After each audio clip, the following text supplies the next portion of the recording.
যারা আমার চ্যানেলের সাথে যুক্ত এবং যারা আমার ভিডিওগুলিকে দেখেন তাদের জন্য এই ভিডিওটি। খুব সংক্ষেপে প্রেসক্রিপশন করা হচ্ছে আমার যে ওষুধ সিলেকশন, খুব সংক্ষেপ কিছু লক্ষণ, তার ভিত্তিতেই আজকে এই পেশেন্টকে আমি ওষুধ সিলেকশন করব। তো এই যে পেশেন্ট, ইনি বহু দূর থেকে এসছেন, ভূপতিনগর, বয়স বেশ ৬২ বছর। কতদিন ধরে আপনি এই ব্যথাতে আক্রান্ত? দীর্ঘ 10-15 বছর। 10-15 বছর ধরে উনি আক্রান্ত। ব্যথাটা কোথায় হয়? সাইডে, ডান সাইড, বাম সাইড, তারপরে বাম সাইডে পায়ে, ডান সাইডে, গোড়ালির দিকে।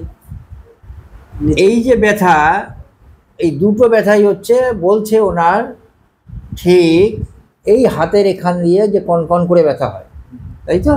দু সাইড দিয়ে প্রচণ্ড ব্যথা হয়। ব্যথা কখন বাড়ে? রাত্রে বেশি বাড়ে।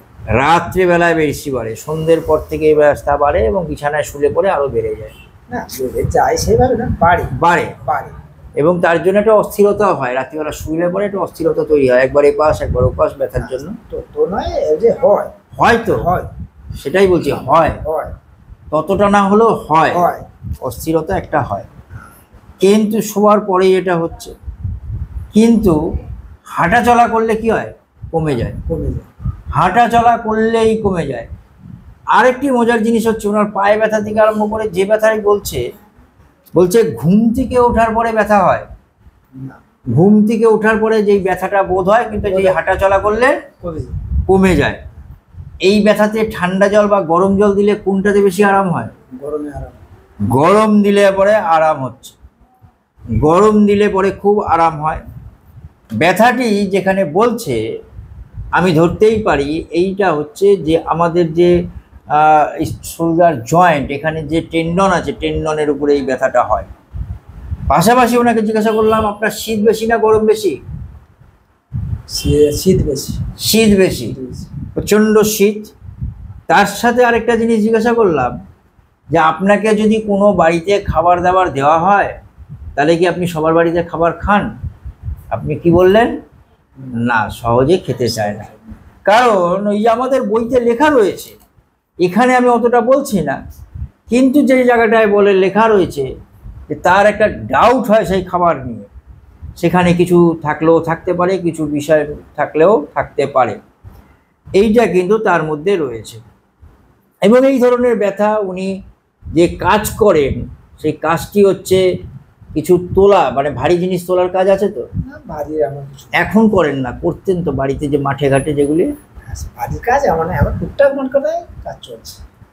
ভালো করে বলুন না, ভারী ধরনের এমন কোনো যে 60 কিলো বস্তা না, বস্তা তোলার না, চাষের কাজটা করতে হয়। চাষের কাজ করি, চাষের কাজ করতে, সেখানে তো কিছু সময় মাটি কোপাতে হয়, তো তখন তো কোদাল চালাতে হয়, তো তাই তো বলছি আমি, তো কোদাল চালাতে হয়। তো এই ধরনের যদি হয়, অর্থাৎ রেস্টে যখন সে beginning to move after rest, অর্থাৎ রেস্টের পরেই যখন এই ধরনের চলা আরম্ভ হচ্ছে, বিগিনিং টু মুভ, তার ব্যথা হচ্ছে।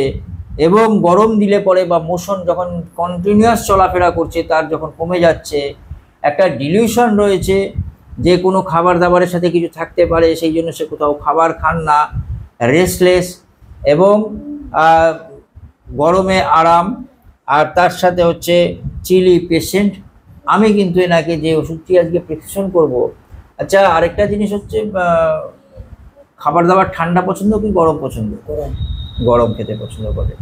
আর এমনি কোল্ড ড্রিঙ্কস, কোল্ড ঠান্ডা কিছু এরকম ভালো লাগে? ভালো লাগে। ভালো লাগে না, একদমই ভালো লাগে। ঠান্ডা একদম ভালো লাগে না। এই যে হাওয়াটা লাগছে, আমার ভালো লাগছে।